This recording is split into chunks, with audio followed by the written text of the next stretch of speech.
मुख्यमंत्री अभ्युदय योजना में आप सभी प्रतियोगी छात्र छात्राओं का हार्दिक स्वागत और अभिनंदन है। मैं एक बार फिर भूगोल की कक्षाओं के साथ में आपके साथ उपस्थित हूँ।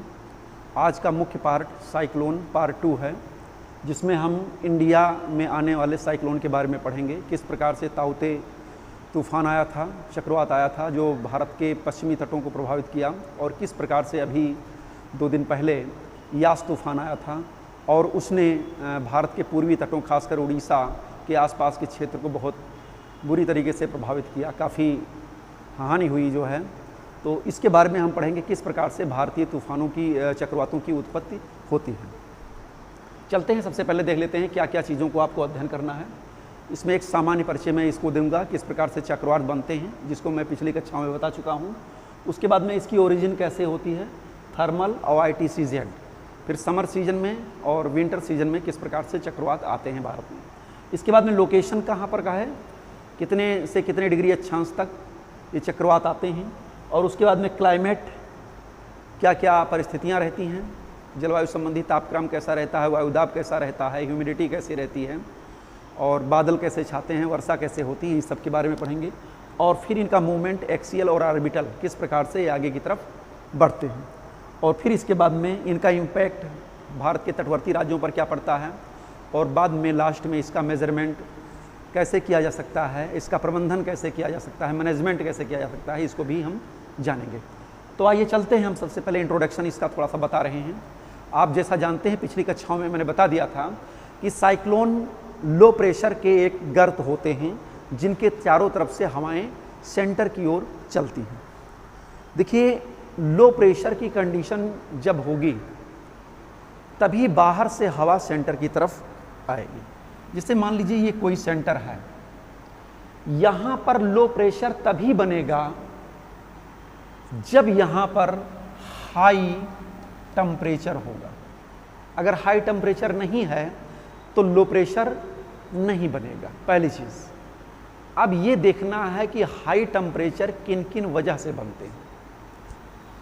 हाई टेम्परेचर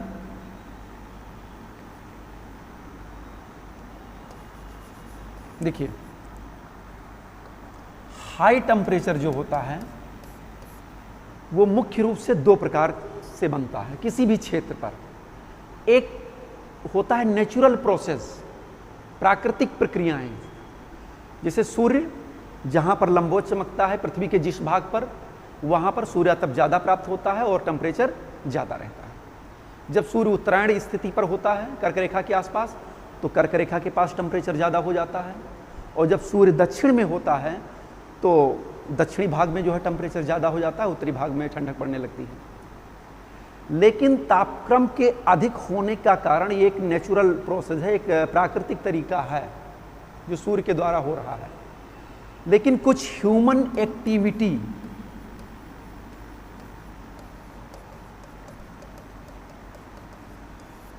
इस ग्लोब पर हो रही हैं, चाहे भारत हो, चाहे पूरे विश्व में हो, चीन में हो, जापान में हो, चाहे संयुक्त राज्य अमेरिका में हो, कहीं ना कहीं मानवीय क्रियाकलाप बहुत तेजी के साथ हो रहे हैं। उसके कारण से सतह पर, सरफेस पर लो टेम्परेचर हो जाता है, और हाई टेम्परेचर हो जाता है, जिसके कारण से वहाँ पर लो प्रेशर का निर्माण हो जाता है। ह्यूमन एक्टिविटी के 3 क्षेत्र होते हैं मुख्य रूप से। देखिए, आपको दोनों प्रोसेस को समझना होगा। चक्रवात एक प्राकृतिक आपदा है, इसमें कोई दो राय नहीं, लेकिन मानवीय क्रियाकलापें भी इसको किस तरीके से प्रभावित कर रही हैं, इसको इस पार्ट में मुख्य रूप से हमें पढ़ना है। भारत में, USA में, जापान में, चाइना में किस प्रकार से ह्यूमन एक्टिविटी साइक्लोन को भी इफेक्ट कर रहे हैं, प्रभावित कर रहे हैं। प्राकृतिक आपदा है, सब लोग जानते हैं, लेकिन कैसे जो है मनुष्य इस पर प्रभाव डाल रहा है, कैसे उसको आमंत्रण दे रहा है, इसको इस पार्ट में मुख्य रूप से हम सीखेंगे। पिछले पार्ट में मैंने संक्षेप में बता दिया था, इस पार्ट में मैं विस्तृत रूप से आपको पढ़ाऊंगा। तो पहला है इंडस्ट्रियल सेक्टर।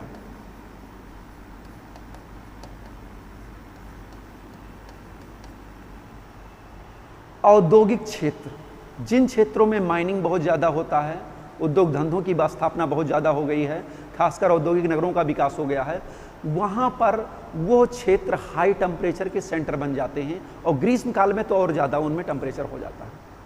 आपने एक शब्द सुना होगा, अर्बन क्लाइमेट, नगरीय जलवायु, या कहते हैं अर्बन हीट लैंड, उष्मा द्वीप। नगरों का तापक्रम आसपास के क्षेत्रों से ज़्यादा हो जाता है तो उष्मा द्वीप बन जाता है, बाहर से सेंटर की तरफ हवाएं चलने लगती हैं। तो एक इंडस्ट्रियल सेक्टर बहुत बड़े कार्बन डाइऑक्साइड के उत्सर्जनकर्ता होते हैं, जिससे जो है हाई टेम्परेचर हो जाता है और उन क्षेत्रों में लो प्रेशर की सिचुएशन बन जाती है। दूसरा है ट्रांसपोर्ट सेक्टर।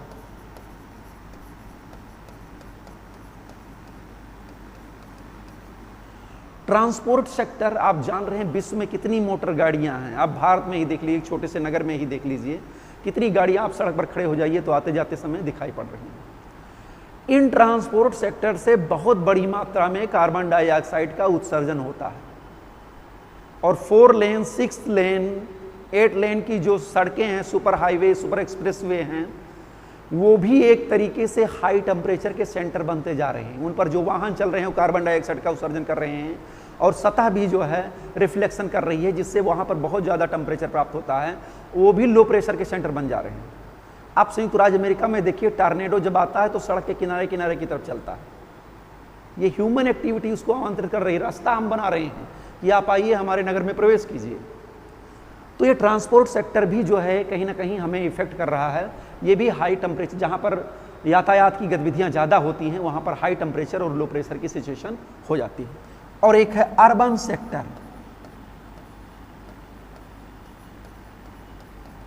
संक्षेप में मैं लिख रहा हूँ, अर्बन सेक्टर भी हाई टेम्परेचर के केंद्र होते हैं। ठंडी के दिनों में आप किसी नगर में जाइए तो आप टेम्परेचर को ज़्यादा महसूस करेंगे, जबकि गांव के क्षेत्रों में टेम्परेचर कम रहता है।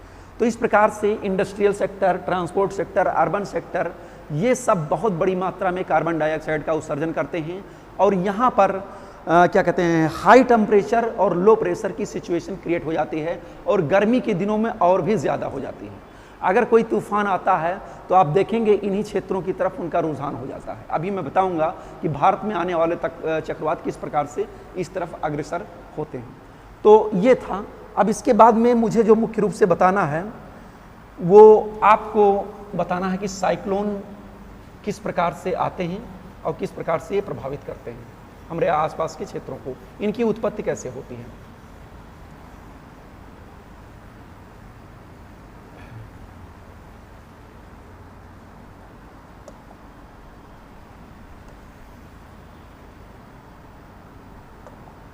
देखिए,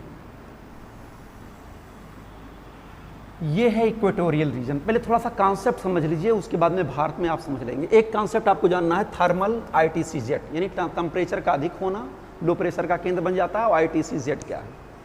ये है विषुवत रेखा। इसके उत्तर में उत्तरी पूर्वी व्यापारिक हवाएं चलती हैं और दक्षिण में दक्षिणी पूर्वी व्यापारिक हवाएं चलती हैं। यहां पर इनका जो है आपस में मिलती हैं और ऊपर की तरफ उठ जाती हैं।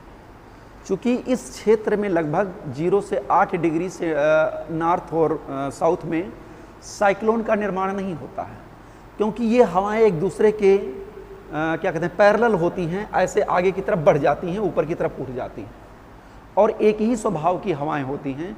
इसलिए ना तो यहाँ पर वातागर बनता है और ना ही साइक्लोन बनता है। यहाँ पर एक बन जाता है डोल्ड्रम, शांत पेटी। डोल्ड्रम का मतलब असमंजस की स्थिति, ना इधर की ना उधर की। तो इस क्षेत्र में क्या होता है, लगभग ऐसे विषुवत रेखीय पछुआ पवनें थोड़ा सा पश्चिम की ओर ऐसे चलती है। अब इस डोल्ड्रम पेटी का जो है, इस क्षेत्र का खिसकाव सूर्य के उत्तरायण और दक्षिणायण की स्थिति पर होता रहता है। जब सूर्य की आभासी स्थिति उत्तर में होती है तो ये सारी पेटियां उत्तर की तरफ खिसक जाती हैं, और जब ये दक्षिण की तरफ होती है तो ये सारी पेटियां दक्षिण की तरफ खिसक जाती हैं। अब देखिए होता क्या है कि जब ये खिसकती हैं तो ये उत्तरी पूर्वी व्यापारी, जैसे मान लीजिए उत्तर की तरफ पेटी खिसकी तो ये भी जो है इस इक्वेटर की लाइन को पार करके उत्तर की तरफ ऐसे मुड़ जाती है। ओके, क्योंकि फेरल का नियम है, जब ये हवाएं उत्तर की तरफ ऐसे जाकर के मुड़ेंगी तो ये अपने सीधे मार्ग से दाहिनी ओर हो जाएंगी, यानी दक्षिणी उत्तरी गोलार्ध में अपने सीधे मार्ग से दाईं ओर हो जाएंगी। और जब ये वाली हवा इधर की तरफ आएगी, नीचे की तरफ आएगी, तो ये अपने सीधे मार्ग से बाईं ओर हो जाएगी। तो यही कारण है कि इनका टकराव हो जाता है कर्क और मकर रेखा क्षेत्रों पर, और वहीं पर ट्रॉपिकल साइक्लोन उत्पन्न होते हैं। अब इसको हम चलते हैं मुख्य रूप से भारत की स्थिति पर देखते हैं कैसे जो है भारत में साइक्लोन आता है। ये इंडिया का मैप है, इसमें हम देखते हैं। अच्छा हाँ, साइक्लोन के बारे में आप जान गए कि ये लो प्रेशर का सेंटर होता है, एलपीएस के केंद्र में लो प्रेशर होता है और चारों तरफ से हवाएं जो है केंद्र की तरफ चलती हैं, यानी बाहर की तरफ हाई प्रेशर होता है और केंद्र की तरफ लो प्रेशर की सिचुएशन होती है और बाहर से हवाएं चक्राकार मार्ग में आकर के ऐसे सेंटर की तरफ चलती हैं। उत्तरी गोलार्ध में मैंने बताया था इसको पहले लेसन में पढ़ाते समय कि उत्तरी गोलार्ध में ये एंटी क्लॉकवाइज चलती हैं और दक्षिणी गोलार्ध में साउदर्न हेमिस्फीयर में क्लॉकवाइज ये साइक्लोन चलते हैं। अब चलते हैं हम आगे की तरफ।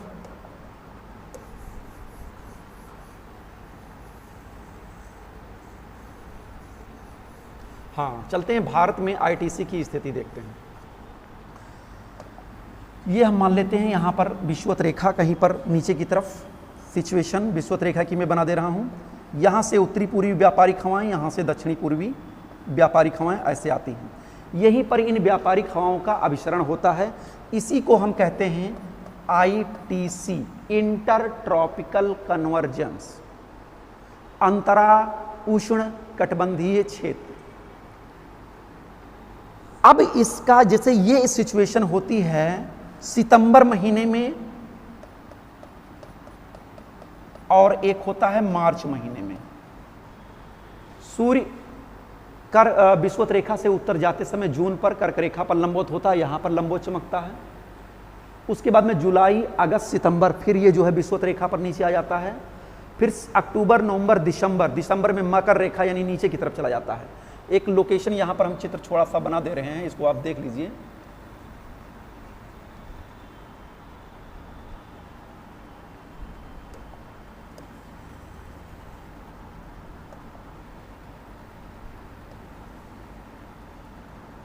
देखिए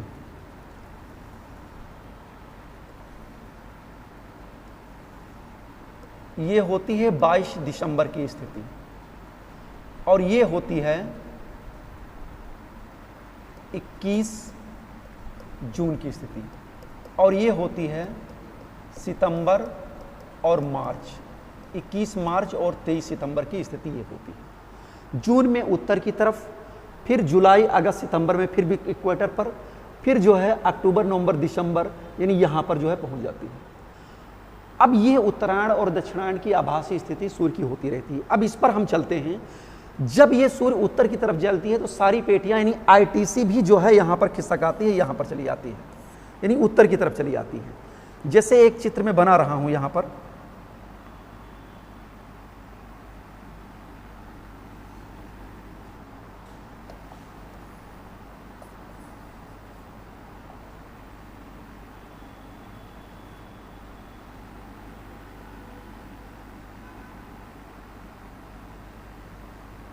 ये है।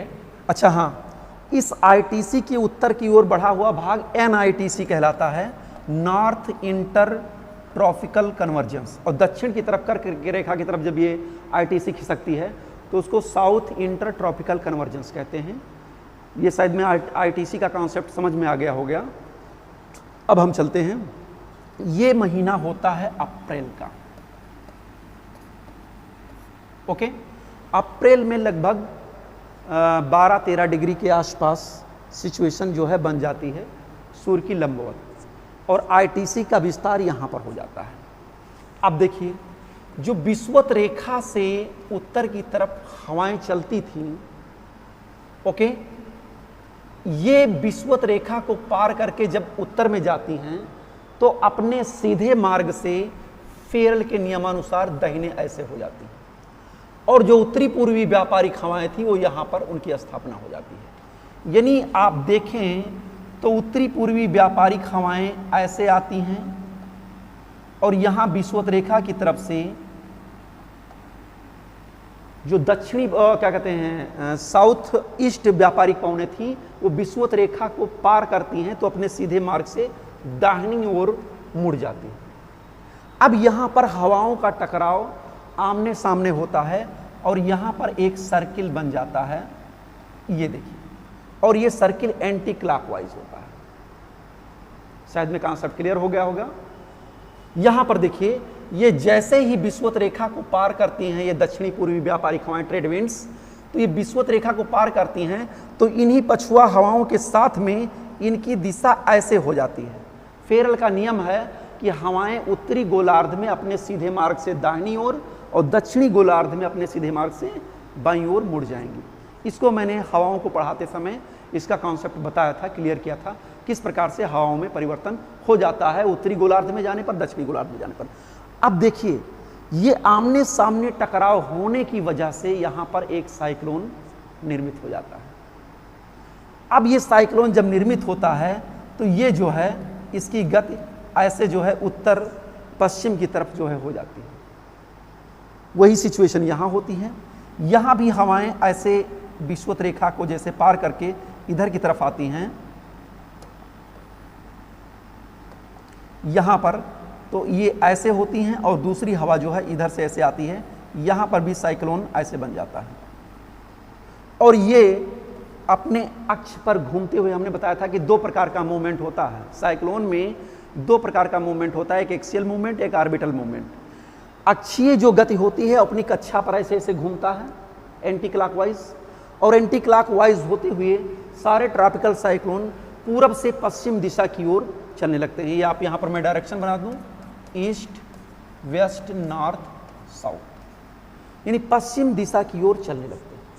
अब जब ये साइक्लोन उत्पन्न होता है, अगर अप्रैल में कोई साइक्लोन आता है तो अप्रैल में साइक्लोन आने वाला जो होता है वो चेन्नई या उसके आसपास दक्षिणी भारत के पूर्वी तट को प्रभावित करता है, अप्रैल में जो साइक्लोन आएगा। अब देखिए, जब मई में साइक्लोन आता है तो उसकी सिचुएशन क्या होती है, ये कॉन्सेप्ट क्लियर हो गया। और ये जो है ये अरब सागर वाला साइक्लोन, इधर की तरफ अरब सागर है, ये बंगाल की खाड़ी है, आप जानते होंगे बहुत अच्छी तरीके से। मानचित्र में आप देखिएगा, इधर बंगाल की खाड़ी, बे ऑफ बंगाल, इधर पूरा जल भरा हुआ है, इधर भी जल भरा हुआ है। ये थोड़ा सा ये एरिया यहाँ पर ऐसे है अगर वर्ल्ड का मैप देखेंगे। अब देखिए, अप्रैल के बाद में मई में आने वाला चक्रवात, उसकी गति क्या होती है। मई के महीने में ITCZ लगभग 16-17 डिग्री उत्तरी अक्षांश के आसपास हो जाता है।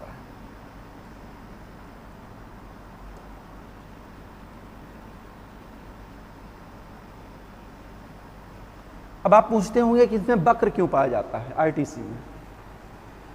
स्थल और जल का स्वभाव हमने बताया था कि जल धीरे धीरे गर्म होता है, धीरे धीरे ठंडा होता है, लेकिन स्थलीय भाग पर तापक्रम की प्राप्ति ज़्यादा होती है, इसलिए ITCZ स्थलीय भाग पर ऊपर की तरफ थोड़ा सा इनमें मोड़ आ जाता है। आइसोथर्म को आप देखेंगे, समताप रेखाओं को, तो समताप रेखाएं सागर की ओर नीचे की तरफ झुकी होती हैं, स्थल की तरफ थोड़ा सा ऊपर की ओर उठी होंगी नॉर्थ हेमिस्फीयर में। अब देखिए, यहाँ पर साइक्लोन की स्थिति क्या होती है। अब ये ITCZ जो है इंटरट्रॉपिकल कन्वर्जेंस यहाँ तक आ जाता है। इसमें अब यही हवाएं मई के महीने में इस तरीके से आगे बढ़ेंगी और यहाँ पर फिर इनका टकराव होगा और फिर इनमें ऐसे मूवमेंट हो जाएगा, एंटी क्लॉकवाइज मूवमेंट हो जाएगा। अब जब ये हवाएं यहाँ पर टकराएंगी तो आप जानते हैं कि भारत का ये क्षेत्र, यहाँ पर urbanisation, transport sector, urban sector और इंडस्ट्रियल सेक्टर, बहुत बड़ा यहाँ पर उत्पादन केंद्र मुख्य रूप से ये क्षेत्र है। आप देखेंगे उड़ीसा में अभी जो तूफान आया है, केओंझर, मयूरभंज, सब तमाम खाने हैं, लोयस की खाने, मैग्नीज की खाने, बॉक्साइट की खाने। और यहाँ पर डिफॉरेस्टेशन बहुत ज़्यादा हुआ है, वनों का निर्वनीकरण बहुत बड़े पैमाने पर हुआ है, वनों को बहुत बड़े पैमाने पर काट दिया गया है, जिस कारण से ये सब जो है एक तरीके से हाई टेम्परेचर के सेंटर बन जाते हैं। और ये जब चक्रवात उत्पन्न होता है तो ये सीधे पश्चिम की तरफ नहीं जाता है, बल्कि इनका रुझान जो है उत्तर पूरब की ओर हो जाता है, क्योंकि ये सब सेंटर बन गए हैं हाई टेम्परेचर के सेंटर। और जहाँ पर हाई टेम्परेचर होगा वहाँ पर लो प्रेशर की सिचुएशन हो जाएगी। अब देखिए, ये तो हो गया आपका मई का महीना, मई के महीने में। अब देखिए इसमें क्या होता है, यहाँ पर भी वही सिचुएशन होती है, यहाँ पर भी एक ऐसी अक्षीयगत हो जाती है मई के महीने में। देखिए, अब ये साइक्लोन इधर की तरफ पश्चिम की तरफ जाना चाहिए, लेकिन आप देखते हैं कि मुंबई का जो यह एरिया है और गुजरात का यह एरिया है,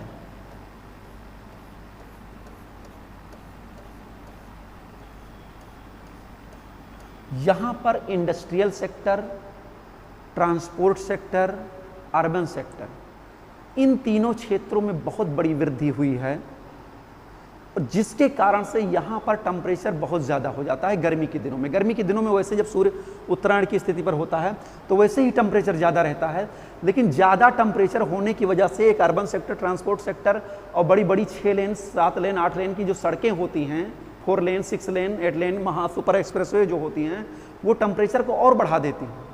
तो इस कारण से इस साइक्लोन को तो जाना चाहिए पश्चिम की तरफ, लेकिन कभी कभी इसका रुझान इधर की तरफ हो जाता है। अभी आपने देखा होगा, ताउते नाम सुना है। ताउते भी इसी महीने, मई महीने में अरब सागर में यहीं पर इसी के पास में उत्पत्ति हुई थी, थोड़ा सा दक्षिण में यहाँ पर इसकी उत्पत्ति हुई थी। और ये ताउते इस क्षेत्र में हाई टेम्परेचर और लो प्रेशर की सिचुएशन के कारण ये जो है पश्चिम की तरफ ना जा करके इसकी गति उत्तर पूर्व की तरफ हो गई। यही कारण है, मेन कारण यही है कि ह्यूमन एक्टिविटी कहीं ना कहीं अप्रत्यक्ष रूप से प्रभावित करती है। और ये मुंबई के तटवर्ती क्षेत्रों, खासकर गुजरात के क्षेत्र में भीषण तबाही इसने मचाई। एक चीज़ और आपको जानना होगा, ये राजस्थान का डिज़र्ट है, थार डिज़र्ट है। तो यहाँ पर डिज़र्ट होने के कारण भी ग्रीष्म काल में जो है बहुत ज़्यादा टेम्परेचर हो जाता है और लो प्रेशर का सेंटर बन जाता है। तो ये भी इस साइक्लोन को, जो पश्चिम की तरफ जाना चाहिए अरब सागर वाले को, ये भी जो है पूर्व की तरफ लो प्रेशर का सेंटर बनने के कारण अपनी की तरफ खींचने लगता है। तो अरब सागर में आने वाले तूफान जो होते हैं वो प्रायः पश्चिम दिशा में चलते हैं ये साइक्लोन, लेकिन ये थार का डिज़र्ट और ये इंडस्ट्रियल सेक्टर मुंबई, गोवा, पुणे और ये गुजरात, अहमदाबाद, सूरत, ये सब बड़े सेंटर होने के कारण, औद्योगिक क्षेत्र होने के कारण यहाँ पर भी टेम्परेचर बहुत ज़्यादा होता है, कार्बन डाइऑक्साइड का उत्सर्जन होता है और यहाँ पर भी जो है एक तरीके से टेम्परेचर ज़्यादा प्राप्त होता है। तो इस कारण से कभी कभी इन चक्रवातों का रुख मुंबई की तरफ और गुजरात की तरफ होता है, जैसे कि अभी ताउते आया था। ओके, इधर की तरफ हम चलते हैं जो अभी सिचुएशन उत्पन्न हुई है। तो मई के महीने में यहाँ पर भी ऐसे सर्किल होता है और ये चक्रवात विशाखापट्टनम, गंटूर होते हुए इस सब क्षेत्रों में, आंध्र प्रदेश के तटवर्ती क्षेत्रों में ये तूफान और भयंकर तबाही मचाते हैं जो मई के दिनों में आते हैं और यही आगे की तरफ बढ़ जाते हैं। एक थोड़ा सा मैं और बता दूं, हाँ, जून के महीने में क्या सिचुएशन होती है।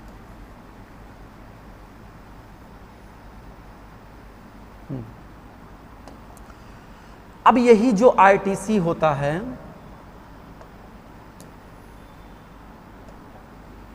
जून के महीने में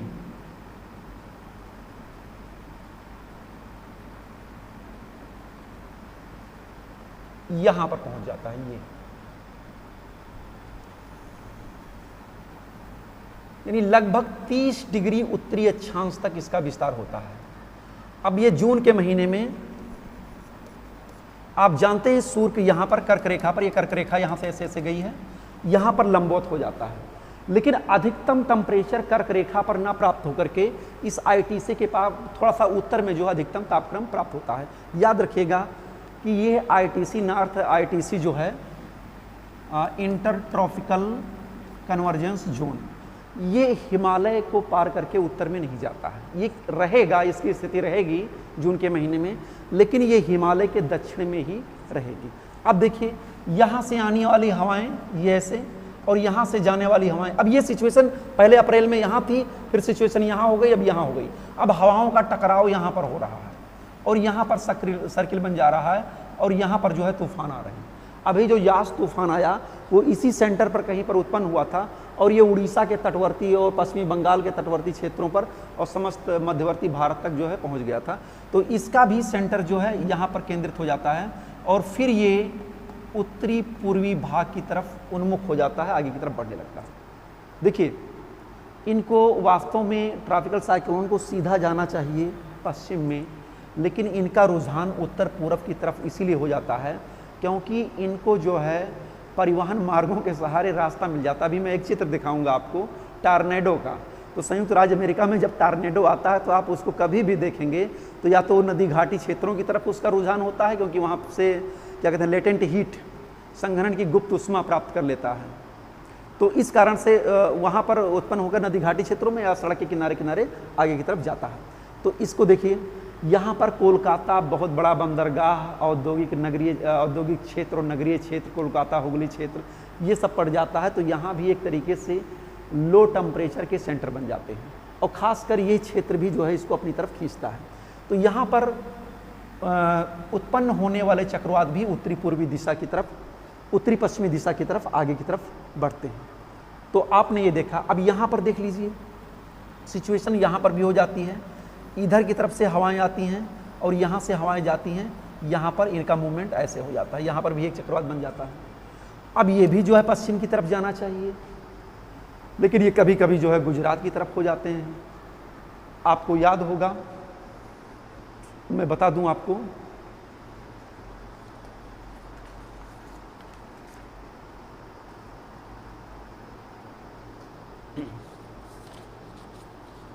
हाँ, मई 1998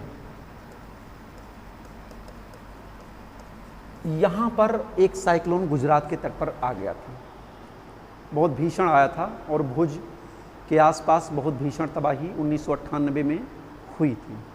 और ये मुख्य रूप से एक तरीके से सुपर साइक्लोन हुआ था। तो इसका कारण बताया जा रहा है कि यहाँ पर पोखरण के पास में न्यूक्लियर टेस्ट हुआ था 1998 में। तो आप जानते हैं कि मई जून के महीने में चूँकि टेम्परेचर वैसे ही उत्तर भारत में ज़्यादा रहता है और ख़ासकर ये डिज़र्ट एरिया, यहाँ पर टेम्परेचर तो और ज़्यादा रहता है। अब एक तो अधिकतम टेम्परेचर मरुस्थलीय क्षेत्र में और दूसरा न्यूक्लियर टेस्ट हो गया। अब ये लो प्रेशर का एक सेंटर बन गया और इस लो प्रेशर के सेंटर ज़्यादा होने के कारण ये जो चक्रवात यहाँ पर उठा था उसका रुझान जो है ये गुजरात के इन भागों पर हो गया और कच्छ के भागों पर इसने भीषण तबाही मचाई। कच्छ की खाड़ी में और जो है भुज में भयंकर तबाही 1998 में ये मचाई। तो एक तरीके से मानवीय गतिविधियाँ भी कहीं ना कहीं चक्रवातों के आने का मार्ग प्रशस्त कर देती हैं। तो ये हो गया आपका इंटर ट्रॉपिकल कन्वर्जेंस थ्योरी, जिसके द्वारा आपने देखा कि भारत में चक्रवात, उष्णकटिबंधीय चक्रवातों की क्या प्रवृत्ति होती है और ये कैसे कैसे आगे की तरफ बढ़ते हैं। अब कुछ चीज़ें इसमें मैं और बता दूं।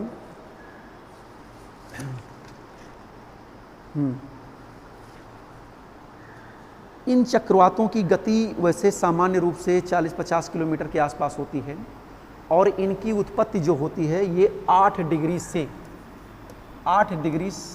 उत्तर से और 30 डिग्री नॉर्थ तक, इसके बीच में ये ट्रॉपिकल साइक्लोन इंडिया में ये जन्म लेते हैं और उसी के आसपास आगे की तरफ बढ़ते हैं।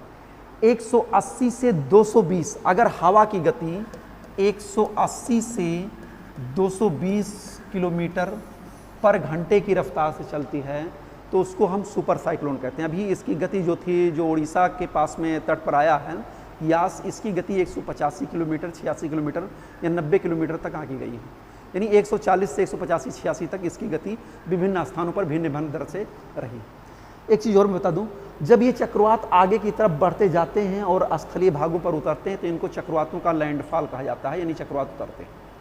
अब इनके आने पर क्लाइमेट कंडीशन, वर्षा का उत्पन्न होना, आकाश में किस तरीके से मेघ उत्पन्न होता है, इन चीज़ों को भी हम बता दे रहे हैं। चूँकि ये चक्रवात सागरीय भाग में उत्पन्न होते हैं, तो सागरीय भाग में उत्पन्न होते हैं तो वहाँ से ये लेटेंट हीट प्राप्त कर लेते हैं। ऐसे सर्किल बनता है तो ह्यूमिडिटी को ग्रहण करते हैं, उसी से लेटेंट हीट इनको प्राप्त होती है और लेटेंट हीट एक तरीके से पावर बैंक होता है इनका, चक्रवातों का। और जब वो पावर बैंक खूब अच्छी तरीके से रिचार्ज हो जाते हैं, सागर में ऊंची ऊंची लहरें उत्पन्न हो जाती हैं और तट की तरफ बढ़ते हैं। जैसे जैसे ये आगे की तरफ जाते हैं वैसे वैसे इनका प्रभाव भी कम होता जाता है। चलते हैं आगे की तरफ, हम बढ़ते हैं और थोड़ा सा बताते हैं कि इसमें क्लाइमेट कंडीशन कैसे रहती है। चूँकि उत्तरी गोलार्ध में जब सूर्य उत्तरायण की आभासी स्थिति होती है तो टेम्परेचर इनका जब महासागरों में उत्पन्न होते हैं तो लगभग 27 से लेकर के 30 डिग्री सेंटीग्रेड तक इनका टेम्परेचर मुख्य रूप से रहता है और 30 से 225 किलोमीटर प्रति घंटे इनकी रफ्तार मुख्य रूप से होती है। और इनकी दिशा भी हमने बता दिया कि ये पूरब से पश्चिम की तरफ चलते हैं, लेकिन विभिन्न क्रियाकलापों और औद्योगिक गतिविधियों के सहारे जो है ये उत्तर पश्चिम दिशा की ओर भी पूर्णतया पश्चिम की ओर न मुड़ करके उत्तर पश्चिम दिशा की ओर मुड़ जाते हैं। अब देखा ये गया है, इस पर जो अभी नया रिसर्च हुआ है, इनका रुझान वास्तव में नदी घाटी क्षेत्रों के ओर से होकर के जाता है। नदी घाटी क्षेत्रों पर इनको लेटेंट हीट, यानी जो क्या कहते हैं, संघनन की गुप्त ऊष्मा, संघनन की गुप्त ऊष्मा इनको प्राप्त हो जाती है, तो उससे इनमें और पावर आ जाता है। तो नदी घाटी क्षेत्रों की ओर और कुछ परिवहन मार्गों, औद्योगिक क्षेत्रों की ओर इनका रुझान होता है। जहाँ पर वनों का निर्वनीकरण हुआ है, बड़े पैमाने पर वन काट दिए गए हैं, उन्हीं की तरफ इन चक्रवातों का रुझान होता जाता है। चलते देखते हैं कि जब ये चक्रवात आते हैं तो मौसम कैसा रहता है। एक चीज़ मैं बता दूं, जब सुपर साइक्लोन आता है तो जैसे जो समदाब रेखाएं होती हैं उनका अवलोकन किया गया है। सामान्यतः इन समदाब रेखाओं में जो टेम्परेचर का अंतर होता है 5 से लेकर 10 डिग्री तक होता है, लेकिन जब सुपर साइक्लोन आ जाते हैं तो ये अंतर जो वायुदाब का होता है ये 40 से 50 के बीच में होता है।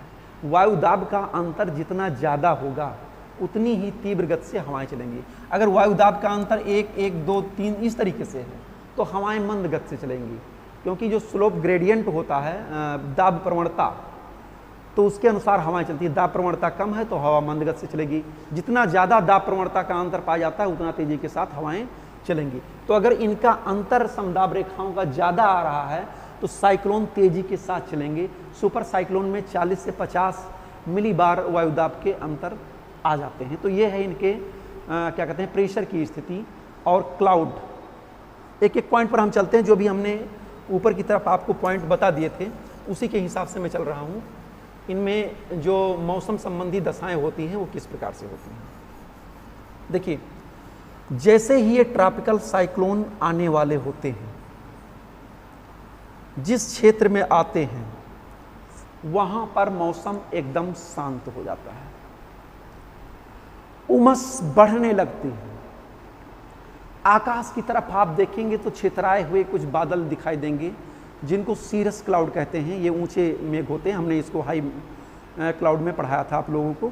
तो सीरस क्लाउड दिखाई देंगे, तापक्रम बढ़ने लगता है, उमसपूर्ण माहौल मुख्य रूप से हो जाता है, सीरस क्लाउड छा जाते हैं, हवाएं आपस में टकराती हैं, तो इससे इस चक्रगति के कारण एक गायर बनने लगता है सागर में, और उससे ऊंची ऊंची लहरें उत्पन्न हो जाती हैं। और इसके बाद में जैसे ही चक्रवात तूफान का रूप लेता है और तट की तरफ आता है, जिस क्षेत्र में लैंड पर वो होगा, तो उसके आगमन से पूर्व ही जो है ऐसे आकाश में काले कपासी मेघ छा जाएंगे, और फिर जो है चक्रवात के आगमन के साथ बादलों की धमश बढ़ जाएगी और एक भीषण वर्षा की स्थिति हो जाएगी। और इसके बाद में आपको मैं बता दूं, वर्षा सामान्यतः 10 से 25 सेंटीमीटर तक होती है इन तटवर्ती भागों में। तूफान का प्रभाव ज़्यादा रहता है, समुद्री तरंगों का प्रभाव तटवर्ती क्षेत्रों पर ज़्यादा रहता है, लहरों का। लेकिन कभी कभी कुछ अवरोध आ जाते हैं, पहाड़ आ गए बीच में या कोई प्राकृतिक अवरोध आ गया, तो उसके कारण से वहाँ पर वर्षा 75 से 100 सेंटीमीटर तक भी हो जाती है। अब जब ये चक्रवात आगे की तरफ बढ़ जाता है तो एक चक्रवात का पृष्ठभाग भी आता है। आपको मैंने ट्रॉपिकल साइक्लोन जब वर्ड का पढ़ा रहे थे तो उस समय हमने बताया था कि पृष्ठभाग आने पर एक बार पहले हल्की वर्षा, फिर एक बार जो है भीषण वर्षा होती है, और फिर ये आगे की तरफ धीरे धीरे बढ़ते जाते हैं। और जैसे जैसे आगे की तरफ बढ़ते जाते हैं इनकी लेटेंट हीट और ह्यूमिडिटी कमज़ोर होती जाती है, और ये धीरे धीरे कमज़ोर होते जाते हैं, और फिर इनका प्रभाव जो है निष्क्रिय होता जाता है, और अंत में ये चक्रवात समाप्त हो जाते हैं। तो ये सिचुएशन आपने देख ली कि किस तरीके से ग्रीष्मकाल में चक्रवात आते हैं। अब आपने ये देखा कि अप्रैल में, मई में, जून में किस प्रकार से चक्रवात आते हैं। कभी कभी ये चक्रवात शीतकाल में भी आ जाते हैं। आप देखेंगे ये नवंबर और दिसंबर में जो चक्रवात आते हैं वो कैसे आते हैं, इनको भी आपको थोड़ा सा समझने की ज़रूरत है।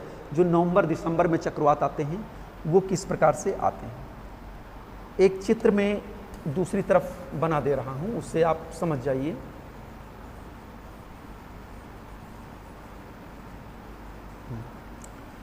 अब होता क्या है कि ये सिचुएशन ख़त्म हो जाती है। जो अभी आपने तामझाम देखा आईटीसी का, ये सब सारी चीज़ें जो है दक्षिणी गोलार्ध में चली जाती हैं। ये देखिए, अब सूर्य यहाँ पर लंबवत चमक रहा। अभी यहाँ पर था, धीरे धीरे उत्तर में जाता था। अब सितंबर के बाद में अक्टूबर, नवंबर, दिसंबर इनकी सिचुएशन हो जाती है। जैसे इसमें अप्रैल, मई, जून थी, अब नीचे की तरफ दक्षिणी गोलार्ध में इस क्षेत्र में, यहाँ पर एक चित्र में बना दे रहा हूं,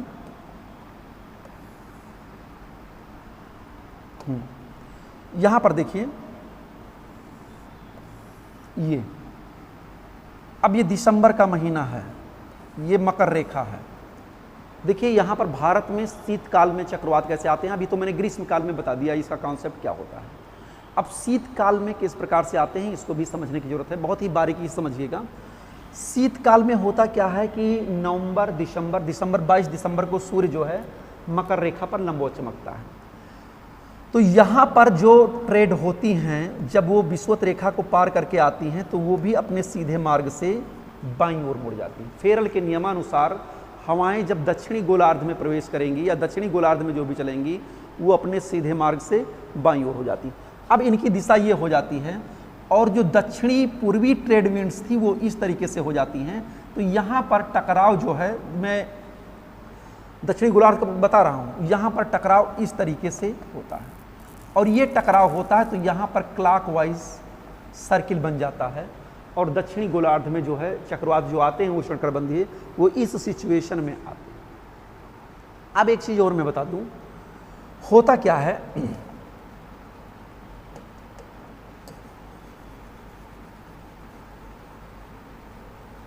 देखिए यहां पर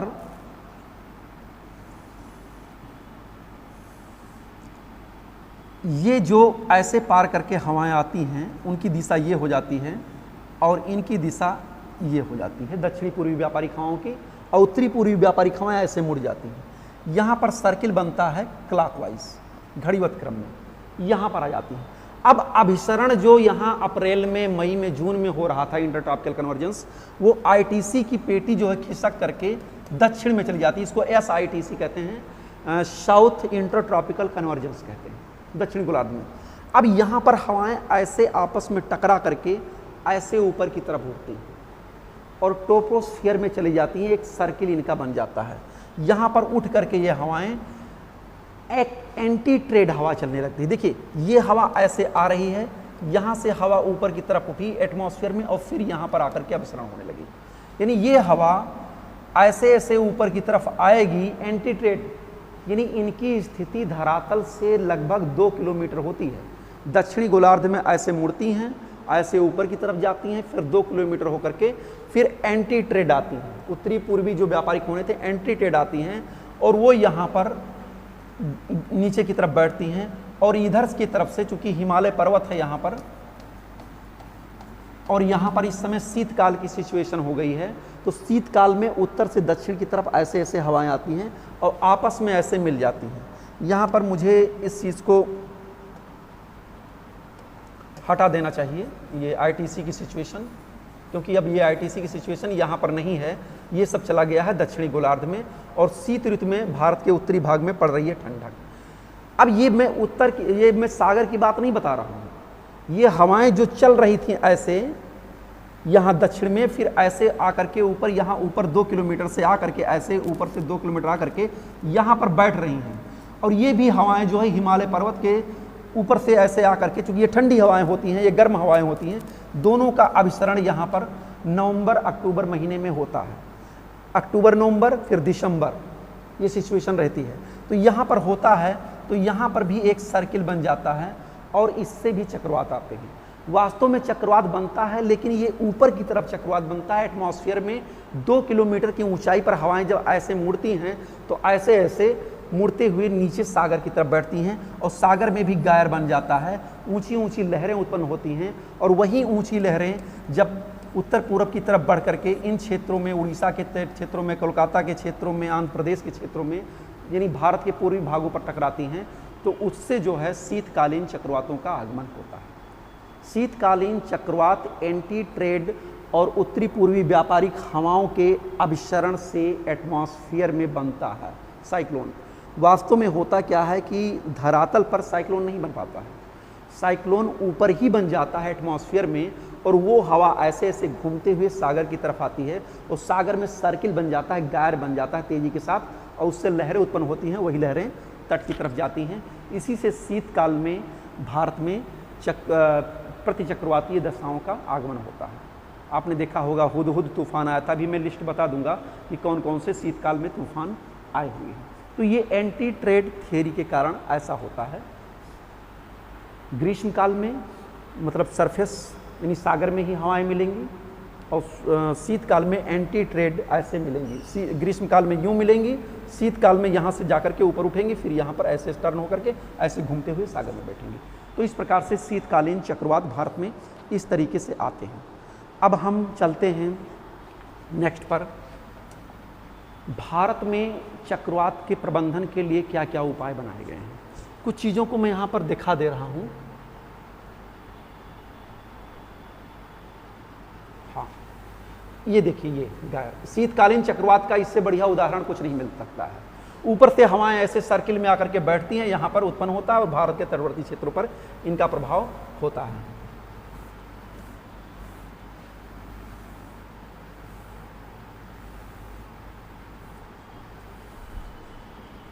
ये देखिए टार्नेडो, जिसका भी मैंने उदाहरण दिया है, ये हाईवे है, सुपर एक्सप्रेसवे है संयुक्त राज्य अमेरिका का। ये टार्नेडो जो है सड़कों के सहारे सहारे चल रहे हैं, क्योंकि यही लो प्रेशर के सेंटर बनते जा रहे हैं। वास्तव में ये सब लो प्रेशर के सेंटर हैं। अब देखिए थोड़ा सा सड़क के किनारे यहाँ पर कोई नदी गई होगी, उस नदी से लेटेंट हीट यानी संघनन की गुप्त उष्मा को प्राप्त करता है, और इन्हीं परिवहन मार्गों के सहारे आगे की तरफ ये बढ़ रहे हैं। ये जो नए रिसर्च हो रहे हैं उसमें ये चीज़ें सामने आ रही हैं मुख्य रूप से। ये देखिए, इस चित्र का आप चाहें तो स्क्रीनशॉट ले सकते हैं। यही थियरी अभी मैंने आपको बताया था। Low pressure centre, industrial area, देखिए ये सब केंद्र हैं। ये सब जो सेंटर बने हुए हैं ये परिवहन के, उद्योग के, ये सब मुख्य केंद्र के रूप में है। यहाँ पर मुंबई है, यहाँ पर अहमदाबाद है, सूरत है, मुंबई है, पुणे है, गोवा है, ये विशाखापट्टनम का, ये चेन्नई है, ठीक है, ये उड़ीसा का पारादीप है। ये सब लो प्रेशर के सेंटर हैं और इंडस्ट्रियल रीजन हैं, और ये सब अर्बन सेक्टर हैं कि यहाँ पर कहीं पर छोटा नागपुर पठार के क्षेत्र में उत्खनन की भी क्रियाएं बहुत ज़्यादा होती हैं। देखिए ये भी जो मैंने पढ़ाया है उसी का एक चित्र है मुख्य रूप से। और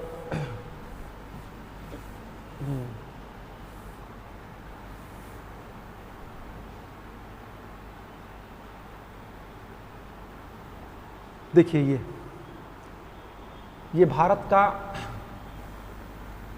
ट्रांसपोर्ट मैप है। ये स्वर्णिम चतुर्भुज योजना नई दिल्ली, मुंबई, चेन्नई और कोलकाता को आपस में जोड़ रही है। 4 लेन, 8 लेन, 6 लेन की ये सब सड़कें। इन्हीं के सहारे चक्रवात यहाँ पर आते हैं, ऐसे से आगे की तरफ बढ़ते जाते हैं। कुछ माइनिंग के भी काम हुए हैं बहुत ज़्यादा इस क्षेत्र में, उत्खनन के भी काम हुए हैं। ये देखिए, ये भारत का इंडस्ट्रियल रीजन है। ये देखिए यहाँ पर कितना उत्खनन हुआ है इस क्षेत्र में। इसीलिए साइक्लोन का रुख इन्हीं क्षेत्रों पर होता है जहाँ पर डिफॉरेस्टेशन है, निर्वनीकरण, वनों का कटान ज़्यादा हो गया है इन क्षेत्रों पर। ये देखिए यहाँ पर, यहाँ पर, यहाँ पर, यही सब साइक्लोन के सेंटर हैं, यही सब लो प्रेशर के सेंटर जो है बनते जा रहे हैं भविष्य में। अब आगे की तरफ हम चलते हैं। आपने देखा भी कि किस तरीके से निम्न वायुदाब का केंद्र बनता है और चक्रवात भारत में आते हैं। अब भारत सरकार, सेंट्रल गवर्नमेंट, स्टेट गवर्नमेंट ने कुछ चक्रवातों के आगमन की पूर्व सूचना के लिए प्रयास किए हैं, उनको आपको थोड़ा सा मैं संक्षेप में बता रहा हूँ। भारत में चक्रवातों का प्रबंधन,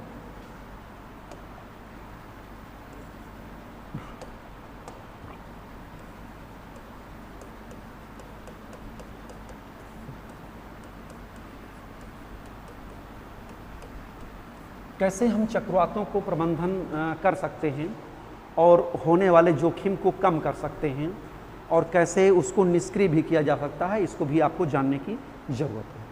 तो पहला है कि जब भी कहीं पर साइक्लोन आते हैं जहाँ पर ज़्यादा संभावना रहती है, वहाँ पर साइक्लोन डिटेक्टिंग सेंटर जो है स्थापित कर दिए जाते हैं, चक्रवात के पूर्व आगमन की सूचना देते हैं। तो ये होता है रडार। भारत के में जो है पूर्वी तट पर लगभग 6 रडार लगाए गए हैं और पश्चिमी तट पर 4 रडार लगाए गए हैं। कोलकाता, विशाखापट्टनम, मछलीपट्टनम और चेन्नई, कोडाईकनाल और पारादीप, यहाँ पर साइक्लोन डिटेक्टिंग सेंटर स्थापित किए गए हैं जो चक्रवातों के आने की पूर्व सूचना दे देते हैं और लगभग 48 घंटे पहले ही पता चल जाता है कि साइक्लोन आने वाला है और इससे उस तटवर्ती क्षेत्रों को में लोगों को हटा दिया जाता है, मछुआरों को सावधान कर दिया जाता है ताकि कम जोखिम हो। मैं आपको एक उदाहरण बता दूं, उड़ीसा में एक तूफान आया था 1999 में शायद में आया था, तो उसमें 1999-98 के आसपास आया था, तो उसमें लगभग 10,000 लोग मर गए थे।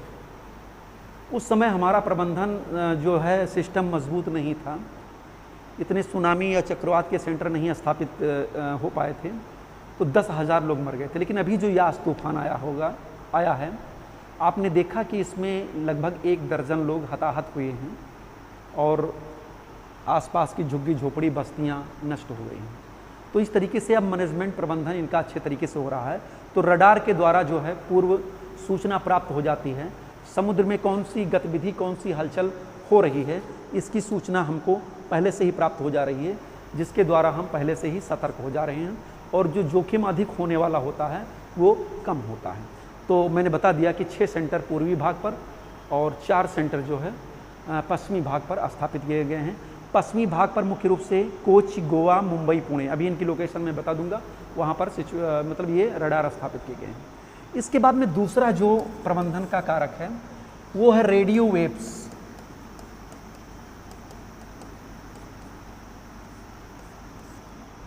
रेडियो वेव्स जहाज़ों के माध्यम से हम कुछ रेडियो तरंगों का सागर के भागों में प्रसारित कर देते हैं, तो उससे हमें सूक्ष्म पता चल जाता है कि कौन सी हलचल सागर में हो रही है और उसके द्वारा हम पहले से सतर्क हो जा रहे हैं। तो ये भी एक प्रबंधन का उपाय है, हम कैसे कंट्रोल कर सकते हैं, कैसे उसको नियंत्रित कर सकते हैं।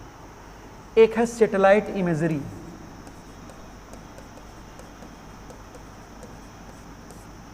सैटेलाइट इमेजरी के जरिए उपग्रह द्वारा समय समय पर महासागरीय भागों का, सागरीय भागों का चित्र प्राप्त होता रहता है और वो चित्र एयर प्रेशर, विंड्स की दिशा, इन सब का जो है मापन, टेम्परेचर का मापन मुख्य रूप से इससे पता चल जाता है कि कौन सी गतिविधि सागर में हो रही है और उस सैटेलाइट इमेजरी के जरिए भी हम पता कर सकते हैं कि कैसे साइक्लोन की उत्पत्ति होने वाली है, कब आने वाली होती है। क्योंकि इन साइक्लोन का समय सुनिश्चित है। ग्रीष्मकालीन के साइक्लोन अप्रैल लास्ट में, मई में और जून में आते हैं और जो ठंडी के शीतकालीन चक्रवात होते हैं वो अक्सर नवंबर, दिसंबर, ज़्यादातर नवंबर, दिसंबर में ही ये साइक्लोन आते हैं। तो उस समय इन सब क्षेत्रों में हम सक्रिय होकर के जब काम करते हैं तो ये हमें पहले पता चल जाता है 24 घंटे पहले, 48 घंटे पहले कि कोई तूफान आने वाला है। तो इस प्रकार से हम उसका प्रबंधन कर सकते हैं। एक और भी महत्वपूर्ण चीज़ है, नंबर 4, आर्टिफिशियल रेन, जिसको हम कृत्रिम वर्षा कहते हैं। हालांकि साइक्लोन आते समय वर्षा होती रहती है, लेकिन कृत्रिम वर्षा के द्वारा भी हम साइक्लोन को कंट्रोल कर सकते हैं। साइक्लोन की एक आंख होती है और उस आंख में ये जान लीजिए कि कोई हलचल नहीं होती है। जैसे ये साइक्लोन उठा तो इस क्षेत्र में कोई विशेष हलचल नहीं होगी, इसके किनारे की तरफ चारों तरफ हवाएं जो है चक्रीय मार्ग में तेजी के साथ चलेंगी। तो कहा जाता है कि उसमें अगर हम आर्टिफिशियल रेन कर दें तो चक्रवात के सेंटर में हाई प्रेशर क्रिएट हो जाता है, वर्षा हो जाती है। तो जो लो प्रेशर की सिचुएशन होती है वो हाई प्रेशर में क्रिएट हो जाती है और जब हाई प्रेशर क्रिएट हो जाएगा तो चारों तरफ से जो हवाएं सेंटर में आ रही थी उन हवाओं का आना बंद हो जाएगा और फिर चक्रवात निष्क्रिय हो जाएगा। संयुक्त राज्य अमेरिका, जापान और क्या कहते हैं चाइना, ये सिल्वर आयोडाइड का इस्तेमाल करता है। ये एरोप्लेन से जाएगा, टार्नेडो या हरिकेन के जो है सेंटर में, बिल्कुल साइक्लोन में नहीं घुसेंगे, साइक्लोन के थोड़ा सा ऊपर जो ऊपरी भाग होता है उसके थोड़ा सा ऊपर जाकर के हवाई जहाज़ के द्वारा सिल्वर आयोडाइड का छिड़काव कर देते हैं। अब सिल्वर आयोडाइड का जैसे छिड़काव होगा तैसे वहाँ पर जो है टेम्परेचर जो है वो चेंज हो जाएगा। जो हाई टेम्परेचर है वो लो टेम्परेचर में हो जाएगा और लो टेम्परेचर हो जाएगा तो वहाँ पर प्रेशर जो है, वायुदाब अधिक होने लगेगा, यानी एयर प्रेशर क्रिएट होने लगेगा और फिर चक्रवात धीरे धीरे निष्क्रिय हो जाएगा। तो इस प्रकार से हम विभिन्न तकनीकों के माध्यम से इसका उपचार करते हैं। इसमें 3 चीज़ें होती हैं। एक तो ड्राई आइस, पहली चीज़। दूसरा होता है सिल्वर आयोडाइड,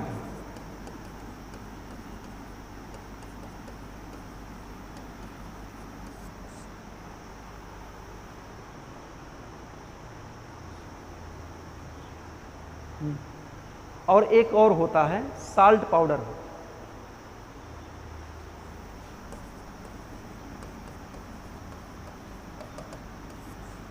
ये 3 चीज़ें जो है आर्टिफिशियल रेन में प्रयोग में लाई जाती हैं, और कृत्रिम वर्षा के द्वारा हम जो है साइक्लोन को वास्तव में कंट्रोल करते हैं। ज़्यादातर जो पश्चिमी देश हैं, अमेरिका है, जापान है, ये सिल्वर आयोडाइड का छिड़काव करते हैं। अभी मैं इसको एक चित्र के माध्यम से दिखा दूंगा। 1998 में, अच्छा, इनका जो है प्रयोग, कृत्रिम वर्षा का प्रयोग, आर्टिफिशियल रेन का प्रयोग ज़्यादातर प्रदूषण को कम करने में भी किया जाता है। जिन क्षेत्रों में कोहरा छा जाता है, फॉग, स्मॉग, खासकर जो धूम्र कोहरा है, जैसे दिल्ली में छा गया, तो वहाँ पर कृत्रिम वर्षा, आर्टिफिशियल रेन करके उस कोहरे को समाप्त किया जा सकता है। जो घुटन है वो कम हो जाएगी, जो प्रदूषण का स्तर है वो कम हो जाएगा। तो चीन में 1958 में एक बार इसका छिड़काव किया गया था, प्रदूषण को कम करने के लिए कृत्रिम वर्षा बड़े पैमाने में की गई थी। और 2008 में आप जानते होंगे ब्राज़ील में बीजिंग ओलंपिक होने वाला था, तो उस ओलंपिक के पहले ही बीजिंग ओलंपिक, उसके पहले ही चारों तरफ स्मॉग छा गया था। तो वहाँ की गवर्नमेंट ने आर्टिफिशियल रेन करा दिया। आर्टिफिशियल रेन होने से क्या हुआ कि कोहरा तो छट गया, लेकिन वहाँ पर कुछ समय तक जो है एक शीत लहर का प्रकोप हो गया। तो ये सब कुछ एक ऐसे प्रोसेस हैं जिनके द्वारा हम साइक्लोन को कंट्रोल कर सकते हैं। एक कंट्रोल होता है आपदा के पूर्व। कोई भी आपदा आने वाली होती है, अगर हम उसके पूर्व सावधानी बरतें तो काफ़ी जो जान माल का नुकसान होता है उसको हम कर सकते हैं। और अगर आपदा आ ही गई है तो उसका प्रबंधन हम कितने अच्छे तरीके से कर सकते हैं, मैनेजमेंट कितने अच्छे तरीके से कर सकते हैं, इस पर ही बहुत हद तक निर्भर करता है कि कितना कम नुकसान होगा। तो आप इस चीज़ को पढ़ चुके कि भारत में साइक्लोन कैसे आते हैं और इनकी क्या प्रवृत्तियाँ रहती हैं। अब हम मुख्य रूप से आगे की तरफ बढ़ते हैं कि साइक्लोन का नामकरण कैसे किया जाता है। इसको हम आगे की तरफ चलते हैं, देखते हैं। साइक्लोन का नामकरण, इसको लेकर के काफ़ी चीज़ें कभी कभी प्रश्न पूछ लेता है कि साइक्लोन का नामकरण किस तरीके से किया जाता है। तो मैं आपको बता दूं कि सबसे पहले 1953 में जो विश्व में अटलांटिक तटवर्ती क्षेत्र हैं, खासकर कैरेबियन सी, वहाँ पर जो चक्रवात आते थे उनके लिए एक संधि की गई थी उन तटवर्ती देशों के द्वारा, और उसी समय चक्रवातों के नामकरण की घोषणा की जाने लगी। रुक जाओ, चलने दो।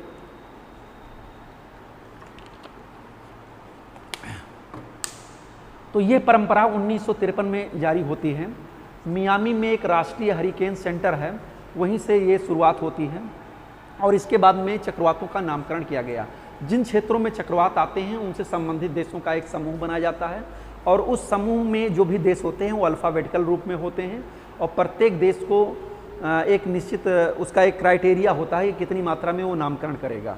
और जब अगला साइक्लोन आने वाला होता है तो अल्फ़ाबेट के अनुसार आगे आने वाले देश उसका नामकरण करते रहते हैं। मैं बता दूं एक तो कि 1953 में, इसके पूर्व जो है ऑस्ट्रेलिया में जो साइक्लोन आते थे तो उनका नामकरण भ्रष्ट नेताओं के नाम पर किया जाता था, जो करप्ट होते थे, किसी कारण से जेल चले गए या दुष्ट प्रवृत्ति के होते थे, जिन पर भ्रष्टाचार का आरोप होता था, उनके नाम पर जो है साइक्लोन का नाम रखा जाता था। अमेरिका में ये नाम जो है फीमेल के नाम पर रखा जाता था, महिलाओं के नाम पर। आपने सुना होगा कैटरीना तूफान अमेरिका में आया, इरमा तूफान अमेरिका में आया, तो ये सब महिलाओं के नाम पर रखे जाते थे। हालांकि उसमें भ्रष्ट का कोई नहीं था।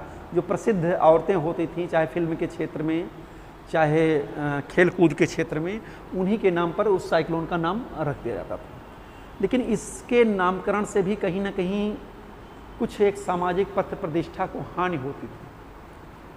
जैसे ऑस्ट्रेलिया में जब भ्रष्ट नेताओं के नाम पर रखा जाने लगा तो वहाँ पर लोगों में असंतोष व्याप्त हो गया, क्योंकि वो तो प्रभावित होता है लेकिन उसके घर परिवार वाले जो कोई गुनाह नहीं करते हैं, जो कोई करप्शन नहीं करते हैं, वो भी उन पर भी एक बुरा प्रभाव पड़ता है। इसलिए इस प्रक्रिया को हटा दिया गया।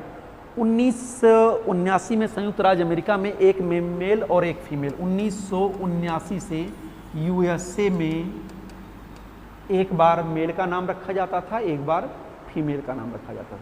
चलिए ये सब छोड़िए, आते हैं हम भारत में चक्रवातों का नामकरण किस प्रकार से किया गया है, इसको हम मुख्य रूप से जानते हैं। देखिए, विश्व मौसम विज्ञान संगठन, विश्व मौसम विज्ञान संगठन, विश्व स्तर पर ये जो है world meteorological organisation, WMO, world meteorological organisation, ये विश्व स्तर पर चक्रवातों के नामकरण की प्रणाली यही बनाता है।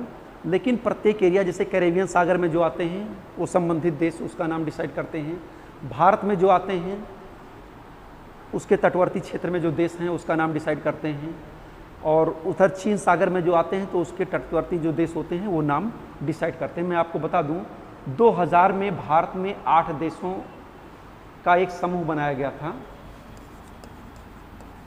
2000 में, कहीं कहीं पर 2004 लिखा है, जिसमें भारत, पाकिस्तान, श्रीलंका, मालदीव, ओमान,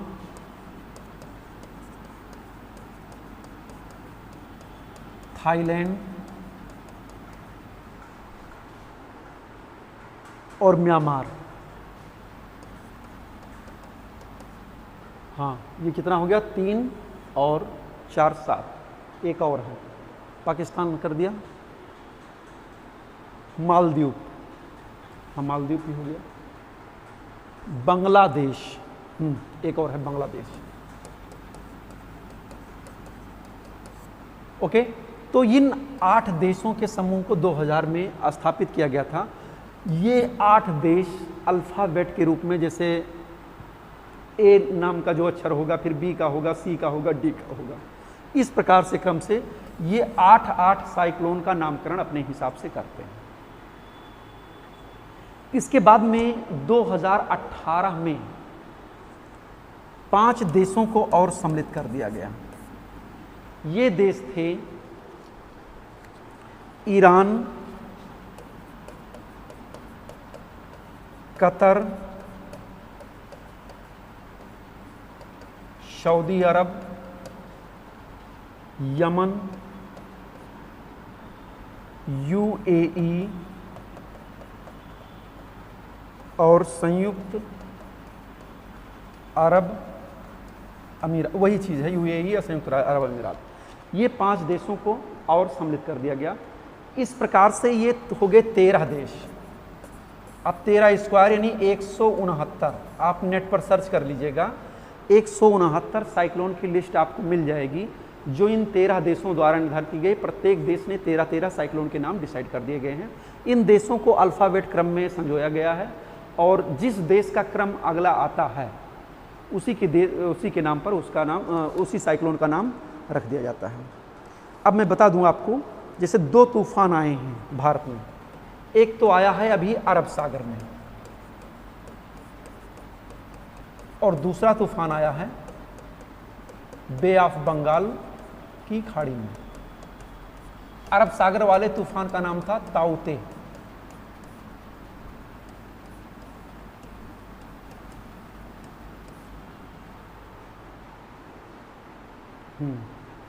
और इसका नाम था बंगाल की खाड़ी वाले का यास।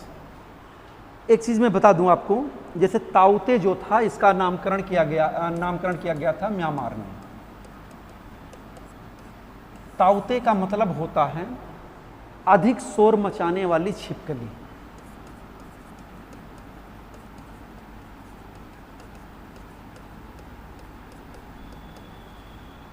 यानी बहुत से देशों ने क्या किया है कि अपने यहाँ पर पशुओं के नाम पर, पक्षियों के नाम पर, जानवरों के नाम पर तूफानों का नामकरण किया गया। क्योंकि चक्रवात भी आते हैं तो अधिक शोर मचाते हैं, झंझावात फैलाते हैं, इसलिए ताउते को म्यांमार ने अधिक शोर मचाने वाली छिपकली बताया है और उसी के नाम पर इसका किया है।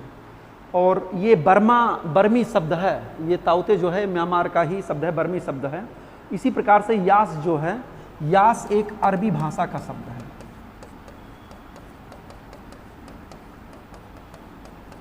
यास जो है ये एक अरबी भाषा का शब्द है, इसका अर्थ होता है निराशा।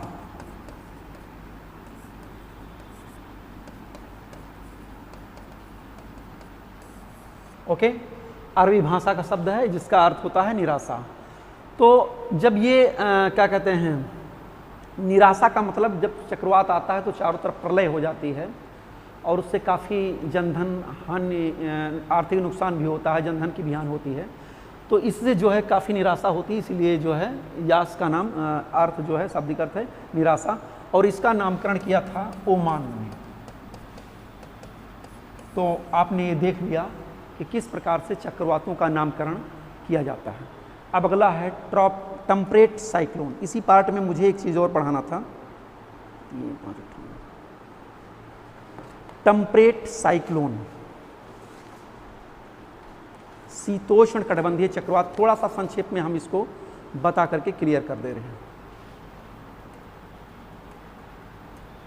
ओके, ये आपका क्लियर हो गया कॉन्सेप्ट कि भारत में चक्रवात कैसे आते हैं, इनकी उत्पत्ति क्या है, इनमें टेम्परेचर, प्रेशर और कैसे कैसे बादल बनते हैं, क्या क्या दशाएं होती हैं, इसको आपने पढ़ लिया विस्तृत रूप से। इसको मैंने चैप्टर वाइज इसलिए पढ़ा दिया है ताकि आप इसको समझ सकें, इसके प्रक्रिया को समझ सकें, और फिर जब मेंस एग्ज़ाम में इस प्रकार के प्रश्न आएंगे तो आप उनका उत्तर आसानी के साथ बिंदुवार तरीके से दे सकें। हम आगे चलते हैं।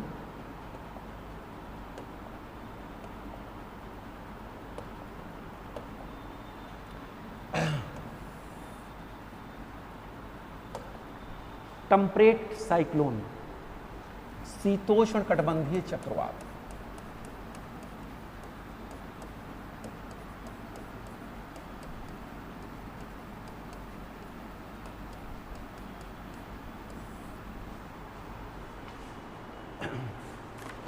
इसमें हम देख लेते हैं सबसे पहले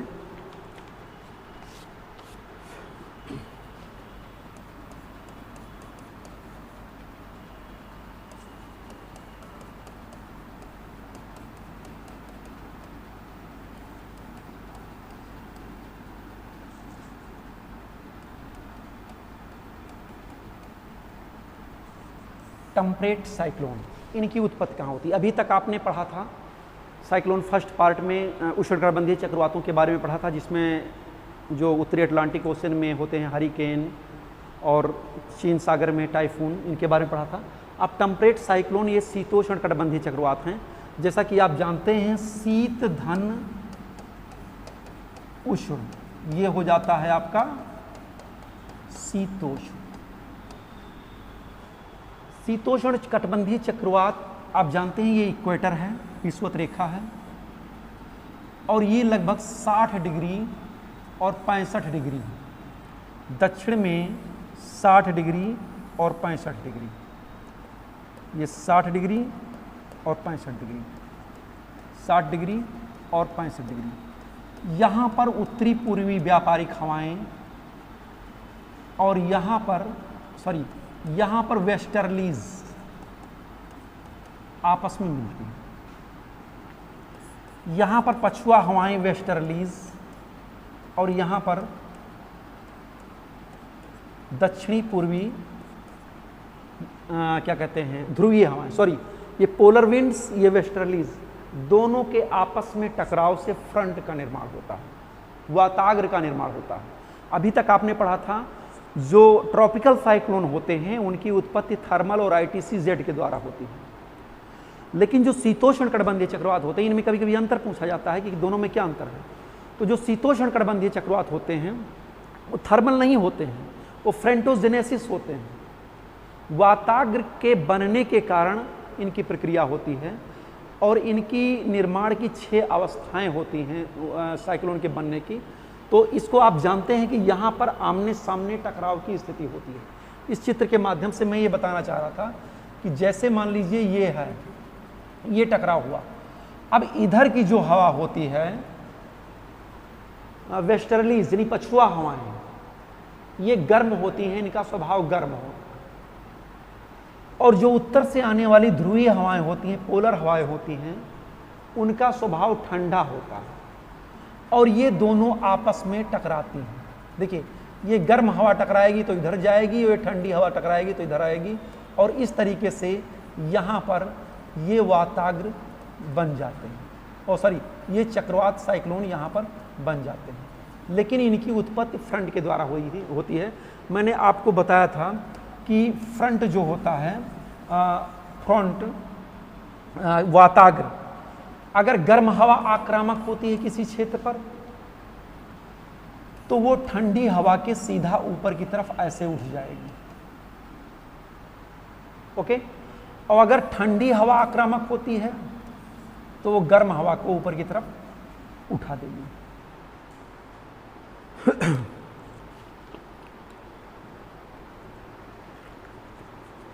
मैं आपको बता दूं, होता यही चीज है कि उत्तर से पोलर से आने वाली हवाएं ठंडी होती हैं और ये वेस्टर्लीज जो होती हैं इनका स्वभाव अपेक्षाकृत गर्म होता है। तो ये फ्रंट ये अटैक करती हैं तो इसमें फ्रंट का निर्माण होता है। इनकी कई अवस्थाएं होती हैं, इनकी 6 स्टेजेस होती हैं, बस यहाँ पर समझ लीजिए, उसके बाद में हम आपको समझा रहे हैं।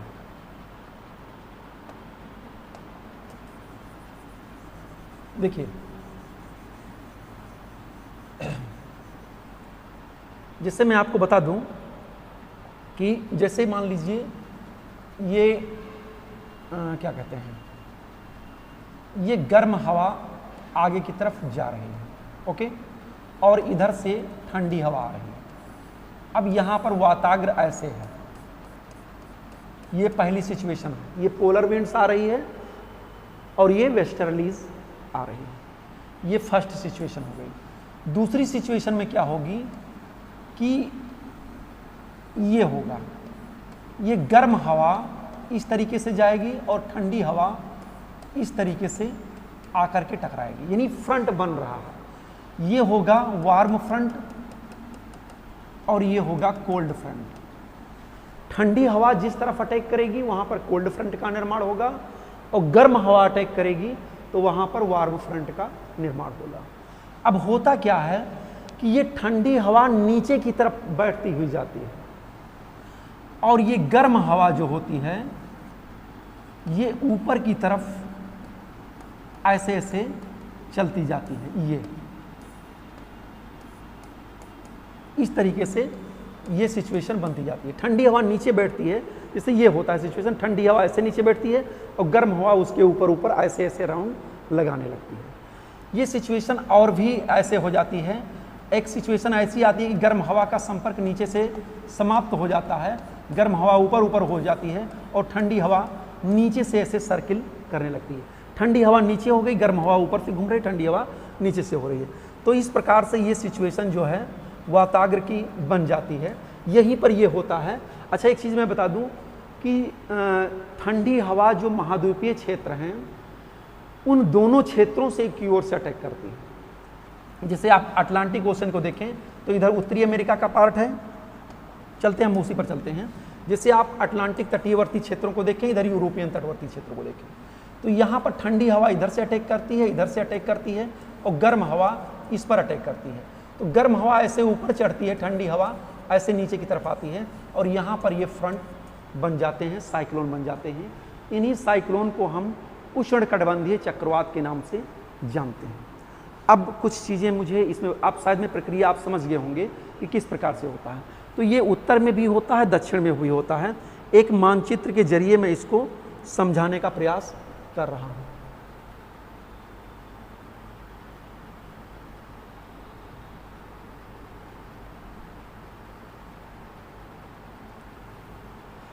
हाँ, वर्ल्ड मैप में इसको समझाया जा सकता है, कॉन्टिनेंटल मैप साइक्लोन।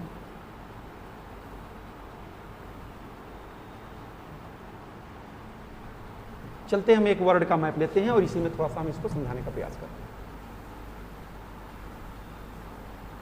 चलिए,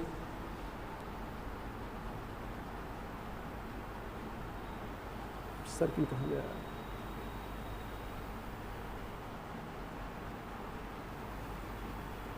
हाँ, एक तरफ का आप अगर समझ लेंगे तो मेरे ख्याल से दूसरों तरफ की आसानी हो जाएगी। दिखाई दे रहा है? देखिए, ट्रॉपिकल साइक्लोन जो होते हैं, ब्लैक से हम करते हैं, ये क्षेत्र है इनका, और सॉरी टेम्परेट साइक्लोन का क्षेत्र है, एरिया है ये। ओके, देखिए यहां पर पोलर विंड्स ऐसे ऐसे आती हैं, यहां पर वेस्टर्लीज जाती हैं, यहां पर इनका सर्कुलेशन होता है, ठीक है, ये ऐसे ऊपर की तरफ जाती हैं, फ्रंट बन जाता है और ये साइक्लोन उत्पन्न हो जाते हैं। इन साइक्लोन में दो प्रकार का मूवमेंट होता है, एक्सियल मूवमेंट, ऑर्बिटल मूवमेंट। ये अपने अक्ष पर भी घूमते हैं और अक्ष पर घूमते हुए आगे की तरफ बढ़ते जाते हैं। यही सिचुएशन दक्षिण में भी होती है, यही सिचुएशन जो है दक्षिण में भी मुख्य रूप से होती है। पहले इसको आप समझ लीजिए। हाँ, पहले आप इसको समझ लीजिए, फिर बता रहा हूं मैं। देखिए, थोड़ा सा इसके बारे में आपको मैं बता दूं कि ये चक्रवात अंडाकार, गोलाकार या वी आकार के समान होते हैं। इनको गर्त, ट्रफ या लो कहते हैं, क्योंकि इनका सेंटर, लो प्रेशर का सेंटर ये भी बन जाता है। उत्तरी गोलार्ध में एंटी क्लॉकवाइज, दक्षिणी गोलार्ध में क्लॉकवाइज ये भी चलते हैं, और ये जो चलते हैं इनका प्रभाव थोड़ा सा ज़्यादा एरिया में होता है।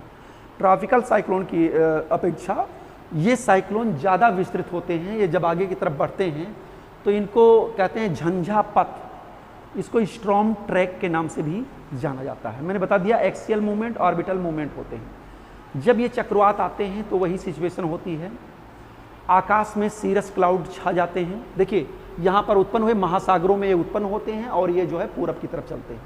वो आते थे पश्चिम की तरफ, लेकिन इनकी गति महासागरों में उत्पन्न होकर के पूरब की तरफ चलते हैं, और ये महासागरों के, महाद्वीपों के पश्चिमी भागों को प्रभावित करते हैं। पश्चिमी भागों में वर्षा का प्रदान करते हैं और पूर्वी भाग शुष्क हो जाते हैं।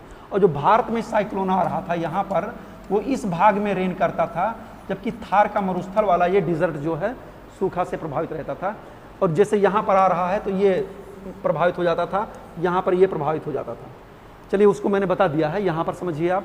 तो यहाँ पर मुख्य रूप से मैं ये बता रहा था कि आकाश में सबसे पहले जब ये चक्रवात के आगमन की सूचना होती है तो सीरस क्लाउड हो जाते हैं, पछाब स्तरीय मेघ छा जाते हैं और वायु दाब कम होने लगता है।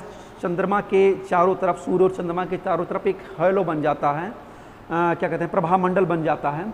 जैसे जैसे चक्रवात करीब आते हैं टेम्परेचर बढ़ता जाता है, उमस बढ़ता जाता है, बादलों की धमस बढ़ जाती है, और फिर जो है घनघोर वर्षा, जैसे काली कपासी मेघ आते हैं तो उसी के साथ में साइक्लोन आ जाता है और फिर वर्षा होने लगती है। उसके बाद में एक और कपासी मेघ आते हैं। जब पहला चक्रवात का पृष्ठ भाग आता है तो उसके द्वारा ज़्यादा वर्षा होती है। अब इन उष्णकटिबंधीय चक्रवातों की वजह से यहाँ पर पश्चिमी यूरोपीय तुल्य जलवायु का निर्माण हो जाता है। थोड़ा सा मैं इसमें बता दे रहा हूँ। टेम्परेचर चूँकि उष्णकटिबंधीय चक्रवात की अपेक्षा कम होता है, लगभग इनका टेम्परेचर 10 से 15 डिग्री सेंटीग्रेड के आसपास होता है, और एयर प्रेशर 1005 से 1010 मिलीबार एमबी तक इसमें डिफरेंट आता है, 5 मिलीबार का डिफरेंट आता है। और वर्षा जो होती है इन चक्रवातों के द्वारा महाद्वीपों के पश्चिमी भागों पर होती है। हम ये भी कह सकते हैं महासागरों के पूर्वी भागों पर, लेकिन वर्षा जो होगी वो महाद्वीपों पर होगी। सागर में भी होती है, लेकिन महाद्वीपों का पूर्वी भाग इनसे ज़्यादा प्रभावित होता है। अब जैसे जैसे ये पूरब की तरफ बढ़ते जाते हैं वैसे वैसे वर्षा की मात्रा कम होती जाती है। आप देखेंगे रूस में ये क्षेत्र है जिसको स्टेपी तुल्य क्षेत्र कहते हैं।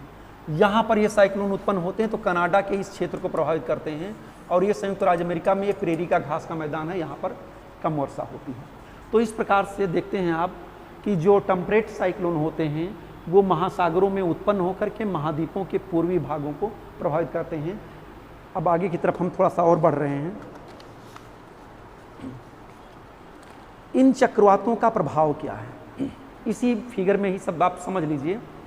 पहली चीज़ तो ये है कि रेन ऑफ वेस्ट कोस्ट, चक्रवातों का प्रभाव ये होता है कि ये महाद्वीपों के पश्चिमी भागों में वर्षा करते हैं। दूसरा प्रभाव ये होता है इन शीतोष्ण कटिबंधीय चक्रवातों के आगमन से जो पश्चिमी यूरोपीय तुल्य जलवायु होती है उसका निर्माण होता है, जिसके बारे में आपको जलवायु जब पढ़ाएंगे तब बताएंगे। और इन चक्रवातों से जो महाद्वीपों का पूर्वी भाग होता है वो वर्षा से अप्रभावित होता है। और एक चीज़ और मैं बता दूं आपको थोड़ा सा, साउथ में इनकी क्या सिचुएशन होती है। साउथ में यहाँ पर ये उत्पन्न होते हैं, इसको जानना थोड़ा सा बहुत ज़रूरी है। ये आप देखेंगे तो ये क्षेत्र आता है और दक्षिणी वाला क्षेत्र आएगा, यहाँ पर आएगा ये क्षेत्र आएगा।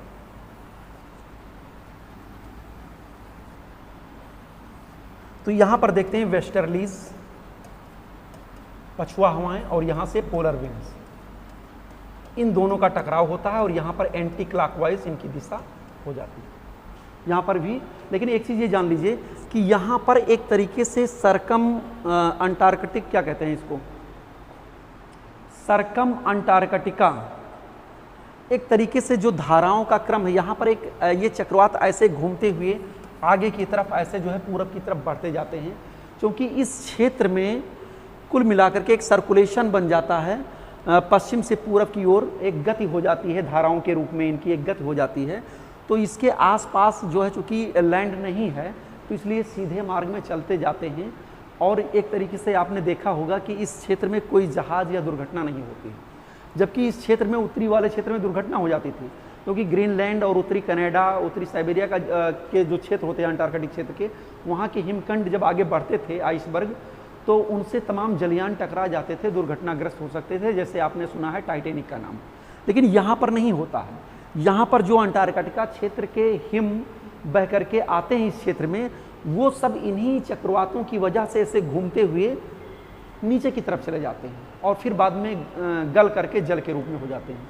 तो ये सर्कुलेशन जो होता है इन चक्रवातों का दक्षिण की तरफ, इन आइस वर्ग को उत्तर की तरफ नहीं जाने देता है। इस तरीके से ये जान लीजिए एक रक्षा कवच के रूप में काम करता है, नहीं तो ये जो है आइस वर्ग यहाँ पर दक्षिणी सिरों पर टकरा जाते, या दक्षिण में जो चलने वाले जलयान थे वो भी दुर्घटनाग्रस्त होते रहते। आपने देखा होगा कि दक्षिणी महासागरों में जलयान ज़्यादातर दुर्घटनाग्रस्त नहीं होते हैं आइसबर्ग के कारण, और अन्य कारणों से हो सकते हैं, लेकिन खासकर आइसबर्ग के कारण से नहीं होते हैं, जबकि उत्तरी क्षेत्र में आइसबर्ग के कारण हो सकते हैं, क्योंकि आइसबर्ग नीचे की तरफ चले जाते हैं। तो यहाँ पर एक अंटार्कटिका, एक सर्कुलेशन बन जाता है अंटार्कटिका के चारों तरफ इन चक्रवातों का।